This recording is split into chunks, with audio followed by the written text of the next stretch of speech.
ہماری ایک بہن جن کا نام عائشہ ہے، دلی سے سوال پوچھتی ہیں کہ فارمی مرغہ کھانا کیسا ہے؟ فارمی مرغہ یا مرغی، ان کو ایک طریقے کی خاص فیڈ کھلائی جاتی ہے جس سے یہ پرورش پا کر ایسے ہو جاتے ہیں جیسے ہمیں نظر آتے ہیں۔ تو اس فیڈ کے ذریعے سے مرغی کو پال کر پھر اس کو ذبح کر کے کھانا کیا جائز ہے؟ یہ جو فارمی مرغی ہے جو ہمارے سامنے ہے، یہ بات کہ اس طریقے سے ان کو پالا جاتا ہے اور کھلایا پلایا جاتا ہے۔ بہرحال یہ بات یاد رکھیں کہ اگر کوئی ناپاک نجس چیز ان کی فیڈ میں ملائی جاتی ہے، ان کو اس طریقے سے فیڈ کرائی جاتی ہے، پھر ان کا استعمال نہ کریں۔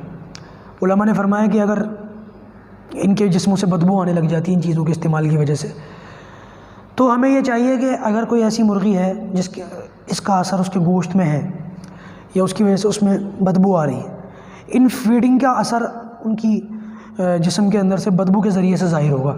اگر بدبو نہیں آ رہی ہے تو پھر استعمال کر سکتے ہیں، کوئی حرج کی بات نہیں ہے۔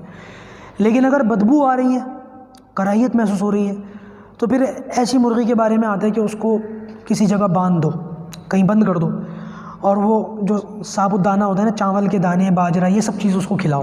3-4 دن تک اس پر رکھو یا اس سے زیادہ رکھو، جب تک کہ وہ بدبو اس کے جسم سے ختم نہ ہو جائے۔ اگر وہ بدبو اس کے جسم سے ختم ہو جاتی ہے پھر اس کو استعمال کر سکتے ہیں، کھا سکتے ہیں۔ البتہ اگر بدبو آ ہی نہیں رہی ہے، ویسی فیڈنگ کے ذریعے سے اس کو پالا گیا ہے، تو یہ یقین نہیں ہے کہ جو چیز اس کو کھلائی جا رہی ہے، پلائی جا رہی ہے، وہ حرام ہی ہے، ناجائز ہی ہے، اس لیے کہہ نہیں سکتے، شک کی بنا پر نہیں کہہ سکتے۔ اور اس کے اندر کوئی بدبو وغیرہ بھی نہیں آ رہی ہے تو پھر اس کو کھا سکتے ہیں اور اس کے کھانے میں کوئی حرج نہیں ہے۔ لیکن پھر بھی اگر آپ کو لگتا ہے کہ تقوی کی روح سے ہمیں نہیں کھانا چاہیے اور تقوی اس بات کا خیال کرتا ہے تو پھر بہتر ہے پھر نہ کھائیں بھائی، کوئی بات نہیں۔ لیکن یہ ہے کہ آپ اس کو ناجائز نہیں کہہ سکتے۔ بہرحال فتویٰ الگ چیز ہے، تقوی الگ چیز ہے، دونوں کو سمجھنے کی ضرورت ہے۔ اللہ ہمیں عمل کی توفیق دے۔